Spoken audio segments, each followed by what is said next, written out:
Es un privilegio para mí estar acá con ustedes. Les he dicho largamente esperado, la verdad, ya tenía años deseando de poder estar acá con ustedes en Costa Rica y es una bendición, una bendición. Reciba un saludo de la iglesia de Verbo Oriente, es la iglesia que me toca presidir, y de Verbo México. Estamos al frente hace un par de años ahí coordinando las 10 iglesias en México. Voy a hablar acerca de su propósito. He estado hablando de eso toda esta semana. El Señor me ha guiado en este viaje por Costa Rica para hablar acerca de esto, pero le explico por qué cuando platicamos con Richard que ustedes están viendo las puertas en esta iglesia local, han estado viendo las puertas. He leído casi, no me he adelantado porque no me estoy haciendo spoiler, voy exactamente donde ustedes están. Estamos en la puerta del agua, fue la última que vimos, ¿se recuerda? Y cuando conversábamos con Ricardo si sería bueno conversar acerca de las puertas, yo le dije, Ricardo, no, yo quiero que tú lo hagas, tú escribiste el libro, el Señor te dio la visión a ti. No quisiera yo ser la persona que comparta esto. Yo quiero compartir lo que el Señor puso en mi corazón para compartirle a usted, pero no me voy a salir de lo que ustedes están viendo, porque yo conversaba con Richard que uno de los libros que más me apasionan a mí del Antiguo Testamento es Nehemías, y ustedes han estado hablando de Nehemías. Y quiero quedarme en esa misma línea, hablándole de su propósito o mi propósito. Porque mire, cada uno de nosotros, de forma divina, tenemos algo que hacer acá. La Biblia habla que cuando estemos en el reino de los cielos vamos a hacer un montón de cosas específicas, pero acá usted tiene un propósito y una misión que cumplir. Yo quiero hablarle de eso en esta mañana y le puse la historia de mi vida a la charla, pero mi propósito quiero que usted se lleve en esta mañana. Y sabe que me di a la tarea de investigar en Nehemías, como le digo yo, me di a la tarea de investigar en Nehemías cómo es que Nehemías encontró su propósito, y encontré una serie de claves específicas en ese sentido. Mira, la misión personal, si me vas adelantando uno ahí, tiene que ver con que tú hagas lo que has sido llamado a hacer, pero tu llamado es inspirar a otros para que hagan lo que Dios les ha llamado a hacer, porque cada uno de nosotros tenemos una misión personal. Yo hablaba un poquito de esto el miércoles por la noche. 8.1 mil millones de personas hay en el planeta Tierra, y nadie puede hacer lo que Dios te llamó a ti. Solo tú eres llamado, no hay error. Naciste en una familia específica, naciste aquí o naciste en otro lugar, pero no se equivocó el Señor en quién hizo esto. Adelántame ahí. Entonces te quiero hablar de esto esta mañana. Te quiero hablar de cómo Nehemías fue un hombre que entendió su misión. Y mira, porque ya vi las prédicas, te digo que esto no te ha comentado Richard. Yo me hice una introspección hace tiempo leyendo el libro de Nehemías como por 8ª vez, y fui a investigar, y ahí está en la pantalla, van a ver el origen de Nehemías. Nehemías fue un joven que nació por ahí del año 473 antes de Cristo. Adelántame una. Y él nació en la época donde está escrito en la escritura del rey Asuero. ¿A usted le suena este rey? Porque este fue el rey de el libro de Esther. Entonces Nehemías nació en Babilonia. Escúcheme, y esto es súper importante por lo que yo tengo que conversarle esta mañana. Nehemías no nació allá en Israel. Sí nació en la zona de Samaria, pero ellos estaban no con la cultura judía como siempre había sido. Él nació en una etapa donde este rey, que estaba lejos en la capital, Babilonia, cubría toda esa zona de Medio Oriente. 28 años después, entre 28 y 30 años, por allá del año 445 antes de Cristo, es que Nehemías es llamado un poquito antes a servir en casa del rey. Pero esto es súper importante porque sucede que Nehemías era un hombre que otra vez no nació bajo toda la cultura judía. Imagínese un hombre que sirve, está viviendo en una casa ajena. Este hombre vivía en casa del rey. Y usted conoce la historia, no voy a entrar ahí a profundidad, pero él era un servidor de la mesa del rey. Era no cualquier servidor, él era el responsable de llevar la copa del rey a su boca. Era el responsable de probar que tuviera buen sabor, que fuera algo apropiado para el rey, pero también, obviamente, la función de Nehemías implicaba riesgo. ¿Sabe por qué? Porque si algo hubiera sido puesto, él era el responsable de asegurarse que lo que iba a tomar Nehemías, el rey lo iba a tomar, y él tenía que asegurarse que nada dañino para el rey fuera a llegar a su boca. Era un hombre en quien el rey Artajerjes, ya no estaba el rey Asuero ahí, estuviera seguro. Y me llama la atención que Nehemías tenía esa función, era un extranjero. Pero la pregunta que me hago es: ¿cuánta confianza tenía el rey Artajerjes en Nehemías como para darle esa posición y decir, no me vaya a engañar y me vaya a dar algo que me vaya a dañar? Pero cuando yo investigué todo esto, me di cuenta de una cosa. Nehemías tenía un propósito, y usted sabe cuál era. Nehemías fue enviado, porque usted conoce qué pasó, no voy a entrar ahí. Nehemías fue enviado de parte de Dios a hacer una obra en Jerusalén y levantar, porque ustedes han estado hablando de las puertas, pero estas puertas fueron levantadas en el capítulo 3 de Nehemías a causa de lo primero que sucedió. Y lo primero que me di cuenta al investigar esos años y dónde estaba Nehemías es que, adelántame nada más por favor, Nehemías era un hombre que no tenía en su mente extrañar su tierra, porque él había nacido cautivo. Mire, ustedes moncheños y otros visitantes heredianos, he platicado con gente que, uno por ahí me dijo que uno de sus familiares anduvo por Monterrey estudiando en el TEC y todo, pero mire, cuando uno sale a otra tierra, por aquí vi una norteamericana que ya se nos hizo tica, pero cuando uno está fuera de su tierra, no le pasa. Yo bajé del avión, llegué aquí a Moncholandia, y cuando estaba aquí, me siento en la mesa con mis hermanos a tomar el primer plato de comida, y mire usted, y sí, hizo algo raro en ese restaurante donde fuimos. 4 platos de comida, pedimos 4 platos de comida, nos sirvieron, y ninguno de los 4 platos tenía gallo pinto. Y yo dije, ¿qué es esto? ¿En dónde estoy? No es posible. Porque para que yo me sienta en tierra tica, tengo que comer, desayunar y cenar gallo pinto.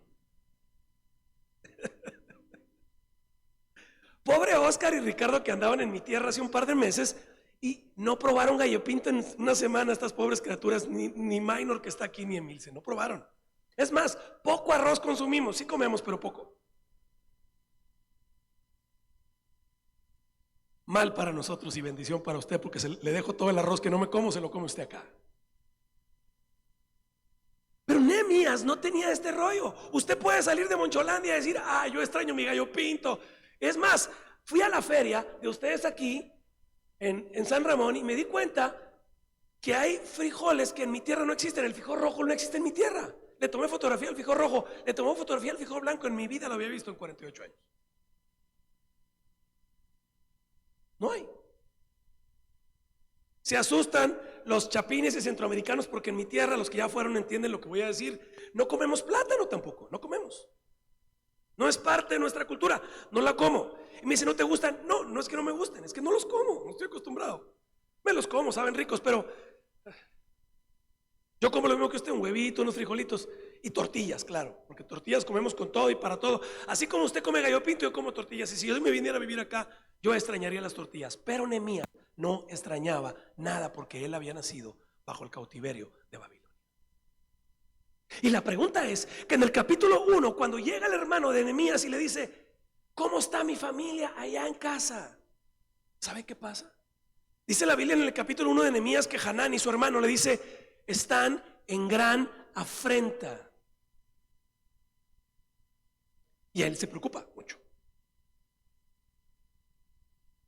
Y me encanta el versículo 4 de Nehemías, del capítulo 1, porque Nehemías, en lugar de quedarse con el estrés mental de lo que estaba pensando, ahora no extraña la tierra. ¿Qué le puede preocupar el muro? ¿Qué le puede preocupar la familia? Él vivía en un lugar donde sobraba la comida. Él vivía en un lugar donde todo estaba en orden. Había guardias reales. Él vivía en medio de la opulencia y el buen dinero.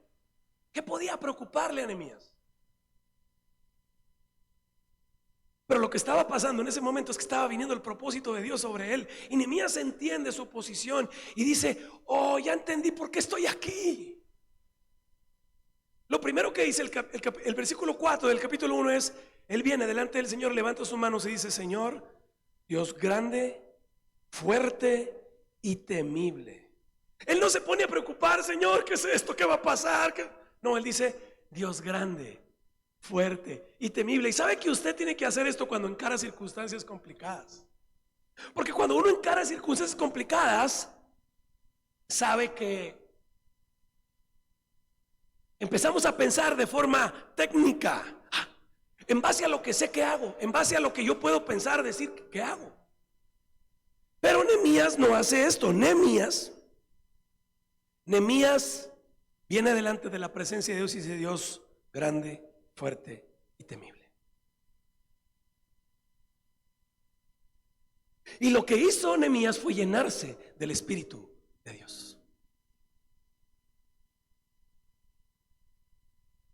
Y entendió cuál era su rol. La Biblia dice que a partir de eso se metió a orar por 4 meses en ayuno y oración para entender y ser guiado del Señor, y el Señor le diera la gracia delante del rey para hacer lo que tiene que hacer. Usted sabe la historia. Todo ese tiempo después, él encara al rey y el rey se da cuenta de lo que estaba pasando. Por verle la cara, y le dice: ¿qué pasa? Sabes que en mi tierra la están pasando mal. Y el haber estado delante de la presencia de Dios por un montón de tiempo, el Señor le da la dirección, las palabras, la gracia, el propósito, porque eso es lo que usted tiene que hacer. Y Ricardo estaba enseñando de eso, que usted vaya a cada una de esas puertas. Y me llama la atención que él decía: regrese. Tenemos que llegar desde la puerta original, desde la puerta de las ovejas, para que usted entienda que es hijo, y pasar por la puerta vieja y sacar la basura, ¿verdad? Y asegurarse que usted es también usado en la puerta del pescado. Y luego llega a la fuente. Usted tiene que regresar e ir a la fuente, ir a Dios. Y eso es lo que hace Nehemías en ese tiempo. Y se llena del Señor. Y cuando el Señor lo capacita y lo habilita, porque sabe que de lo que estoy hablando de su propósito no es algo que usted puede o tiene la capacidad de hacer. No estoy hablando de algo que usted pueda crear con sus manos o cocinar. Estoy hablando de esos sueños que Dios ha puesto en nuestro corazón. Cosas que nuestra lógica humana pueden no ser realizadas. Y yo estoy seguro que usted los tiene, porque así como yo los tengo. No les dije esto a los chicos adolescentes, pero yo recibí mi llamado a los 16 años. Regresando de un campamento, un jovencito de 16 años allí enfrente de la plataforma. Yo estaba enfrente del Señor y le dije: Señor, aquí estoy disponible. Y desde ese momento el Señor me empezó a decir lo que iba a pasar. Y cuando yo escuché lo que el Señor me dijo que iba a hacer conmigo, uno puede pensar que eso nunca se va a lograr.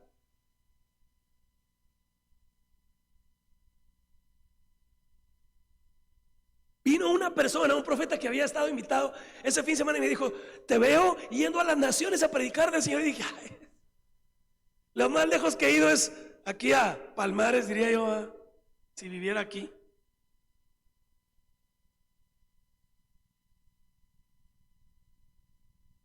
Y yo hoy les puedo decir que me puedo pasar todo el día y toda la tarde contándole historias de solo lo que me ha pasado en vuelos de avión.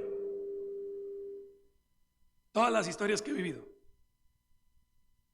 Yendo a Europa y a toda América a predicar del Evangelio. Porque usted lo que tiene que hacer es creerle a Dios. Creer que Dios tiene capacidad de hacer lo que Dios quiere hacer. Ahora, tiene que ser lleno de Dios. Tiene que ser lleno del Espíritu de Dios. Porque es ese Espíritu que le da a usted el poder para hacer lo que usted no puede hacer con sus manos. Es ese Espíritu que lo va a conectar con personas, que lo va a llevar a lugares para hacer la obra de los cielos. Yo le cuento esto. Hace tiempo el Señor cambió mi forma, porque le decía que le puedo platicar muchas historias que he vivido y no le platico ninguna, pero lo que sí le voy a decir es que ahora cambié mi forma. Un montón de veces se retrasan los traslados, los vuelos y un montón de cosas pasan cuando uno viaja.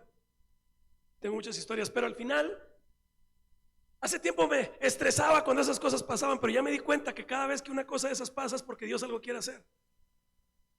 Y cambié mi forma, y ahora cuando un vuelo se retrasa o algo sucede, pierdo una conexión o algo pasa, lo que digo ahora es: Señor, ¿quién es? ¿Dónde está? ¿Con quién voy a hablar? Porque si tú hiciste que esto pasara es por un propósito, no hay error. ¿Dónde está esa persona? Tráemela, Señor. ¿Quién es? Y me pongo a mirar para todos lados. Y siempre hay algo divino de Dios. Lo que pasa es que caminamos por la vida sin verlo. Caminamos por la vida sin verlo.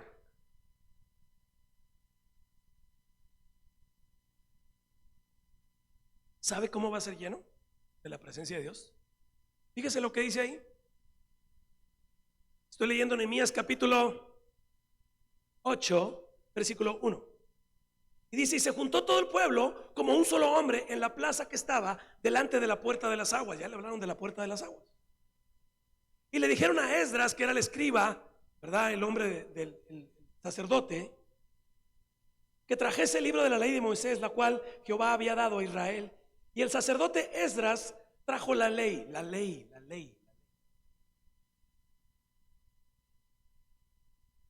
Delante de la congregación, así de hombres como mujeres, y de todos los que la podían entender, el primer día del mes séptimo. Y él leyó el libro delante de la plaza que estaba delante de la puerta de las aguas, desde la mañana hasta el mediodía, en presencia de hombres y mujeres, y de todos los que podían entender, y los oídos de pueblos estaban atentos a la ley. ¿Sabe qué hace cuando usted lee la escritura y se acerca a la presencia de Dios? Lo que dice ahí en el versículo 9. Ahora le leo el 9. Y dice: Nehemías el gobernador y el sacerdote Esdras escriba y los levitas hacían entender, le explicaban al pueblo.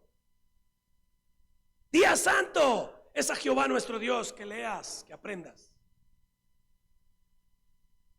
Porque cuando la presencia de Dios cae, uno empieza a llorar. No hay forma de que lo que nos es dicho por obra de la palabra no genere un rompimiento en nuestros corazones.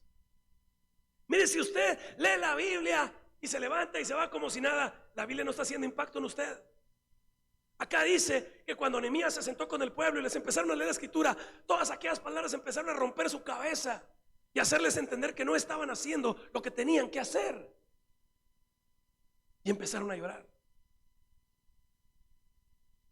Y lo que Nehemías y Esdras dicen acá es: no se preocupen, esto está bien. Esto es lo que debe de pasar.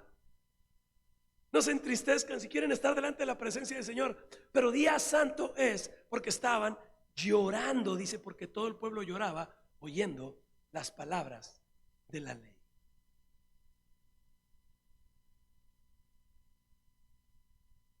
Usted tiene que ser lleno, como Nehemías.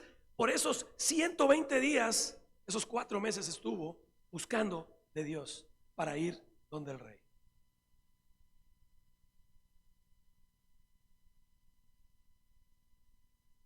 Ahora le hablé de que Dios hizo nacer a Nehemías en un lugar y él no extrañaba nada, pero entendió que había un propósito. Le hablé de que usted tiene que ser lleno del Espíritu de Dios. Ahora le quiero hablar de una tercera cosa que tiene que ver que Nehemías se aseguró de hacer lo que tenía que hacer. Él hizo lo que fue llamado a hacer. Él hizo lo que fue llamado a hacer.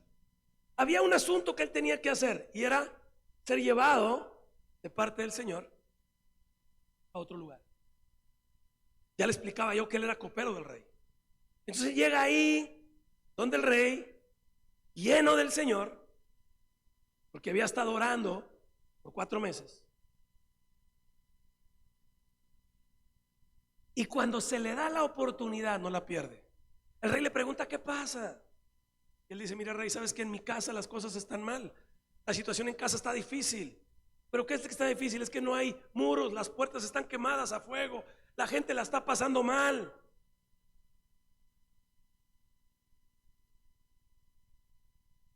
Y entonces el rey le pregunta: bueno, ¿y qué quieres hacer? Pero sabe que él era un hombre preparado, con propósito y visión, como usted y yo tenemos el día de hoy. Pero usted necesita entender que eso Dios ya lo dio. Porque una persona que está llena del Señor, que ha sido, que ya pasó por la puerta de las ovejas y que es hijo, y que está en la puerta de las aguas y está lleno, que va a la fuente, que sacó la basura, que no va a la puerta vieja, y que es lleno de Dios, tiene la dirección del Señor. Solo anoche estaba yo sentado con Oscar Papá y él me platicaba de algo que el Señor le puso. Y me llama la atención sus propias palabras. Él decía: esto es algo que yo no, ni de puro chiste yo pudiera tener en la mente. No está en mí. Y decía: no tengo ni la menor idea, no tengo ni el dinero, no conozco a las personas. Es más, puede hacer que no sepa si el lugar existe o no. Pero lo que yo veo, y te digo, varón, es que Dios va a hacer esa obra que te puso. Yo tampoco sé cómo, pero Él sí. ¿Cómo Nehemías, a kilómetros de distancia, sin dinero, con su familia allá, iba a tener los recursos que necesitaba para hacer lo que tenía que hacer? No los tenía, pero tenía un Dios que es poderoso. Tenía un Dios que cuando le dicen quién es, Él dice: Dios grande, Dios fuerte, Dios temible. Tiene un Dios grande, un Dios fuerte. No dice: el problema es difícil. Él dice: Dios grande. Él dice: Dios fuerte, Dios temible, que guardas el pacto.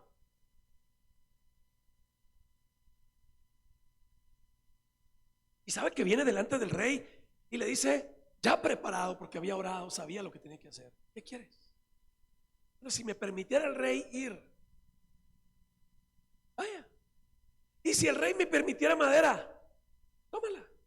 Y si el rey me permitiera, ¿y sabe qué? De ser copero, escúcheme, de ser copero, Nehemías acabó siendo el gobernador de la provincia de Jerusalén por 12 años. Eventualmente regresó a Susa, capital del reino. Pero fue e hizo la obra en 52 días, de forma increíble. Levantó todas esas puertas que usted ha leído. Ahora, en el capítulo 3 de Nehemías usted ha leído un montón de cosas. Yo lo quiero llevar rápido, le voy a leer, porque usted pudiera decir, vaya, pero yo no tengo la capacidad de hacer todo este trabajo. Y tal vez Nehemías pudiera decir lo mismo. Pero en Nehemías capítulo 3, y le voy a leer algunos versículos de forma muy rápida. Y ustedes, muchos de ellos los han estado analizando por la parte de las puertas, pero yo lo quiero llevar a que vea otro aspecto diferente acerca de las puertas. Dice versículo 1 del capítulo 3 de Nehemías: entonces se levantó el sumo sacerdote Eliasib con sus hermanos los sacerdotes y edificaron la puerta de las ovejas. Usted vio eso y hasta los nombres le fueron enseñados. Pero ¿sabe qué? Algo que yo entendí cuando leí el capítulo 3 de Nehemías con este detenimiento es que, ¿sabe que los sacerdotes no eran llamados de parte de Dios a trabajar?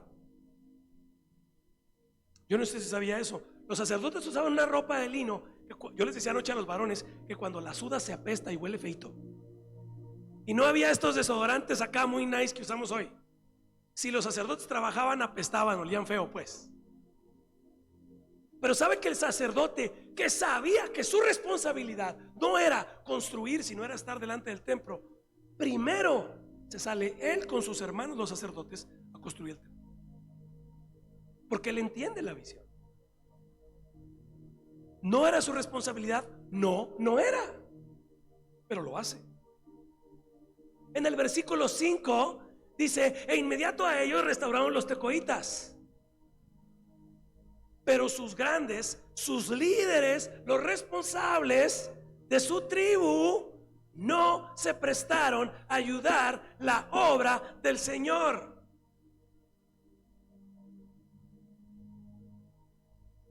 A ver, lo que me estás diciendo es que mi líder, mi jefe, mi alcalde, ¿y sabe qué? De latinos somos buenísimos.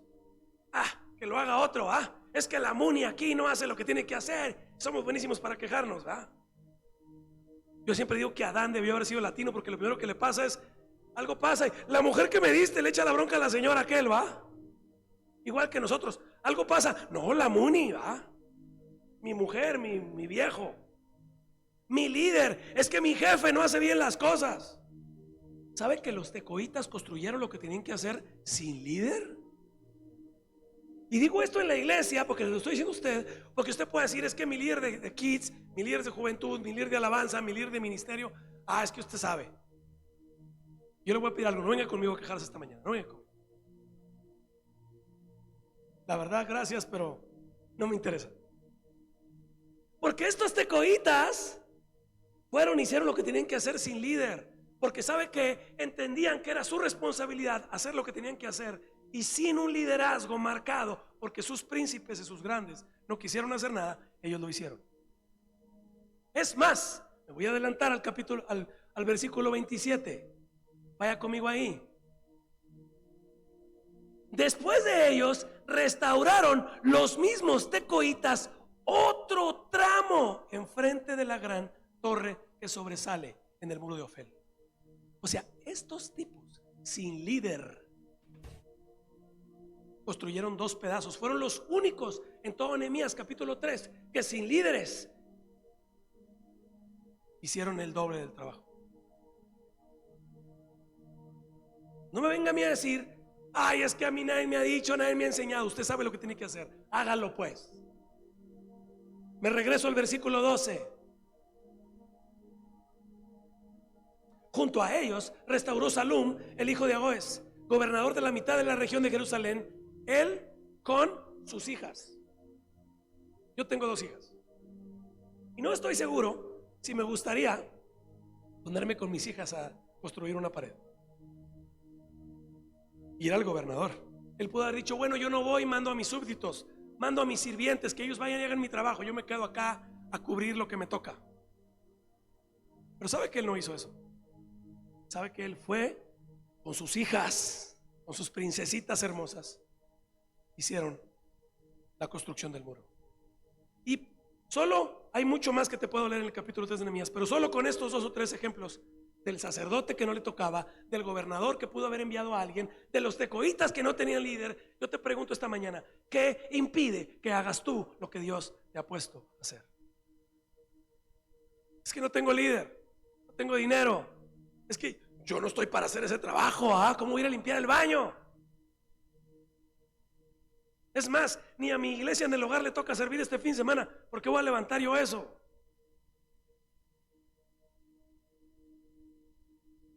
¿Qué te exime de hacer lo que tienes que hacer?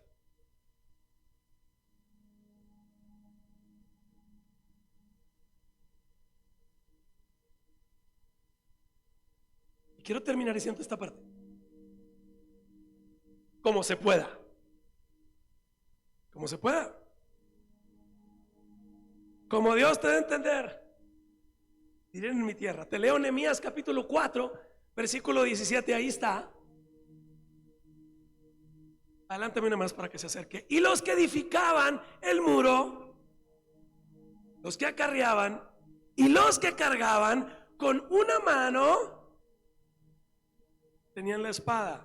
¿Sabe por qué? Porque no solo estaban construyendo el templo, sino estaban bajo amenaza. Estaban bajo amenaza. Porque 3 hombres de alrededor, que están nombrados en el capítulo 3 y en el capítulo 2 del libro de Nehemías, estaban queriendo atacar y destruir la obra que Nehemías había ido a hacer. Y en el capítulo 4, 17 dice: los que edificaban el muro y los que cargaban con una mano trabajaban en la obra, pero con la otra tenían la espada, porque los que edificaban cada uno tenía la espada ceñida. Imagínense, no solo estaban trabajando, sino tenían el riesgo de que en cualquier momento pudieran ser invadidos. Y era tanto el riesgo que tenían que tener la espada en la mano. O sea, ni completos podían trabajar, que tenían ocupada una mano con la espada. Pero nada les impidió a este grupo de personas hacer lo que habían llamados a hacer. Y si yo me pusiera, de veras, ojalá y todos nosotros, hijos de Dios, hiciéramos todo esto que estoy diciendo esta mañana. Escuche, nada pudiera detenerles. Nada. Si usted como pueda, sin excusas, siendo súbdito de un rey, siendo una persona cualquiera de esta ciudad, no era ni familiar de la parte real, Nehemías. ¿Qué era Nehemías? ¿Qué era Nehemías? Pero Nehemías era un hombre que tenía una cosa: entendió su propósito y se metió en la presencia de Dios. Y si usted entiende lo que Dios le está diciendo que haga, y es un llamado individual para cada uno de ustedes, y sabe, ahora va a entender por qué está aquí, en esta iglesia, en este lugar, en ese tiempo. Porque no hay nadie que pueda ser llevado a la colonia donde usted está. Nadie puede ser llevado al trabajo donde usted está. Nadie puede ser llevado a donde usted ha sido enviado para que haga el propósito que Dios tiene sobre usted. Solo usted. Por eso no hay error. Yo le vengo, le explico esto y voy a hacer mi propósito. Yo tengo que hacer lo mío, pero usted haga lo suyo.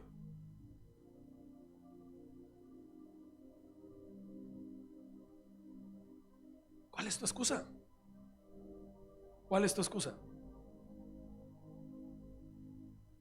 Ahora quiero hacer una pausa acá, que te hablé de Nehemías. Voy a hacer una pequeña pausa y te voy a hablar de otra cosa. Te voy a hablar del cuerpo humano y de sus capacidades. Porque todavía me puedes decir: es que mi edad. Todavía me puedes decir: es que no puedo. Es que yo ya estoy grande. Es que yo no puedo hacer mucho. Mire, quiero que vea algo. Póngame un video, primer video ahí, chicos.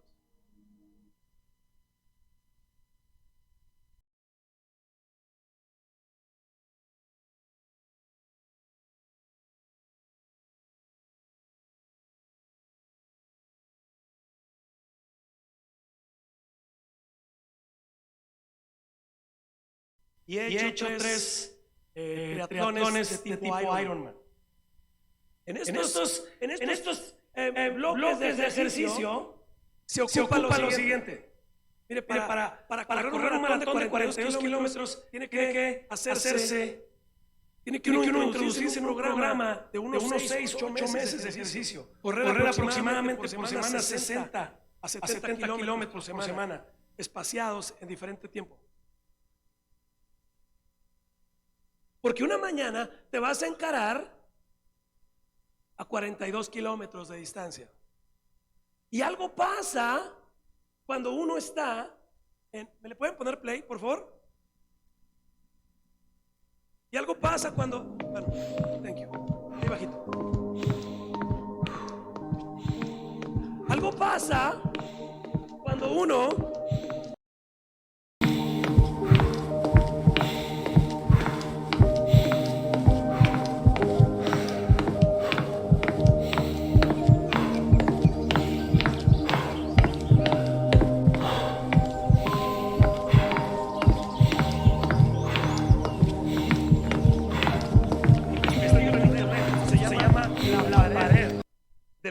motores. Cuando el ser humano llega cerca del kilómetro 34, después de 3, 4, 5 horas, depende del ritmo que usted vaya corriendo, algo pasa en el cuerpo.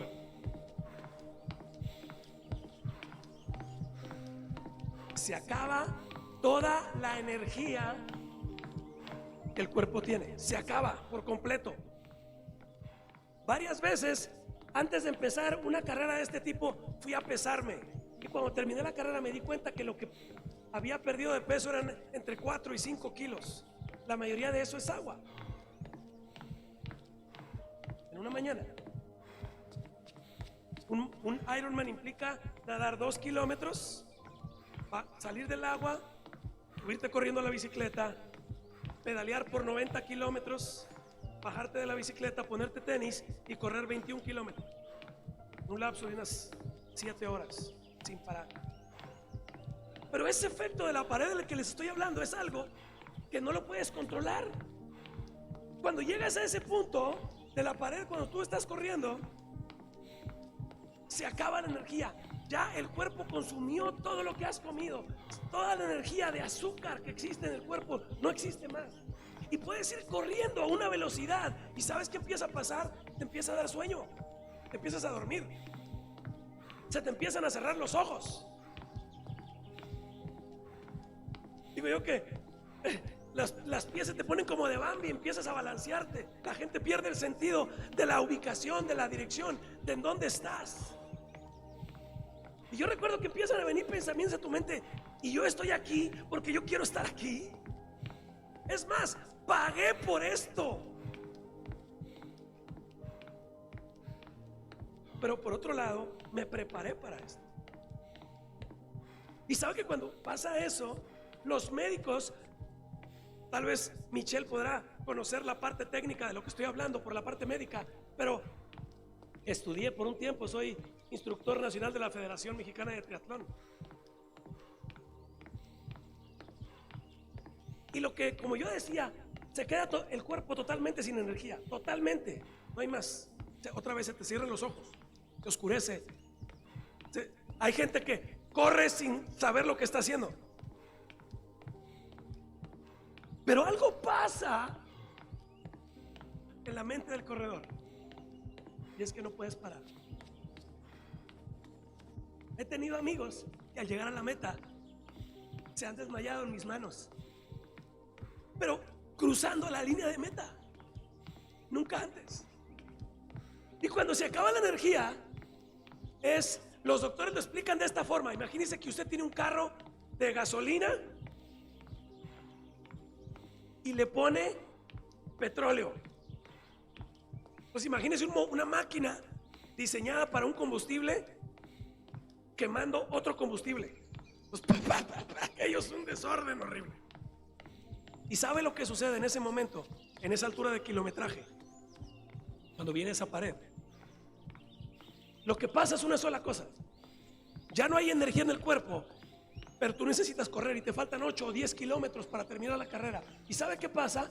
El cuerpo comienza a destruirse a sí mismo. Las células de las piernas comienzan a deshacerse y los pequeños bloques de energía son disparados al cuerpo. Y algunos minutos después de pasar por esa pared, para cuando acuerdas, el problema es el cambio de energía, porque uno viene con la energía del cuerpo, con lo que uno ha comido, con lo que uno ha bebido. Pero cuando el cuerpo se acostumbra a que ya no hay más, pero la mente le dijo que tiene que seguir caminando y tiene que seguir corriendo, todo vuelve a la normalidad, regresa a la conciencia.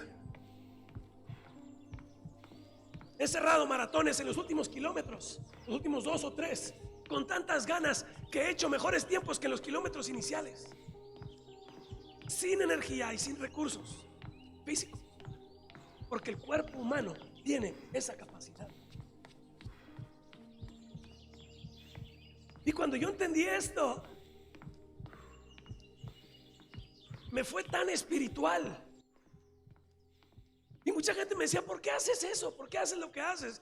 Y yo le decía, ¿sabes qué? Me mantiene concentrado. Me hace entender que yo no puedo claudicar en lo que yo tengo que hacer. Porque otra vez, después de 3, 4 horas de estar corriendo por la ciudad, cansado, ampollado, sangrado, pero con una meta a la distancia, uno tiene que entender que tiene que llegar ahí. Porque cuando usted llegue al cielo, como yo, te va a ser preguntado, ¿qué hiciste con lo que te di? Y mi única alerta esta mañana para ustedes es que yo no quiero que usted llegue y tenga la excusa, porque Ricardo no se la haya dicho, diga, Señor, pues es que mi líder no andaba ahí, no era el mejor, no me tocó el mejor anciano. Y hago una pausa en todo lo que estoy predicando para decirle que doy gracias a Dios por la vida de Ricardo. Usted es muy bendecido de tenerlo. Si usted no lo quiere, me lo llevo a México mañana. Yo sí quiero que Ricardo esté en mi tierra. Usted no sabe la bendición que tiene de tener a este hombre y su esposa, que dejaron familia y su tierra por amor a ti.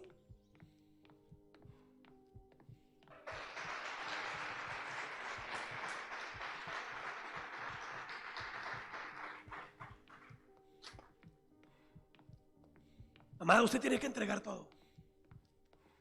Y le hablo de esta parte médica porque usted tiene que llegar a ese punto.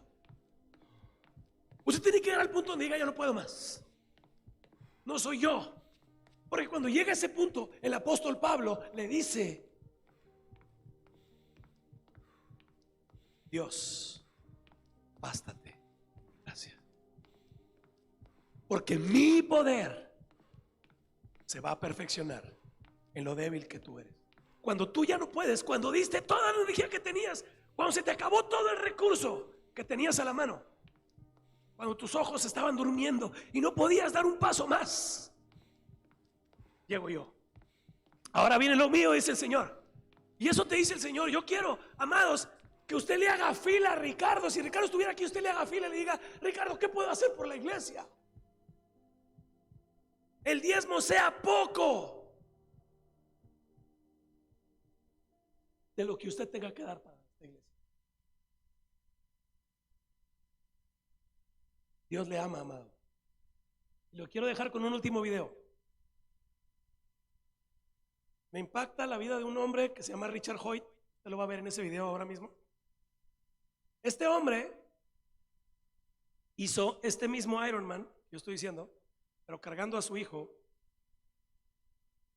que no puede hacerlo. Solo porque el hijo le pidió que lo quería hacer. Lo que voy a hacer en este momento es despedir a la gente que está en redes sociales. Quédese con lo que estoy compartiendo acá. Les damos gracias por haber estado con nosotros en esta mañana. Quiero que quienes están acá vean este pequeño video.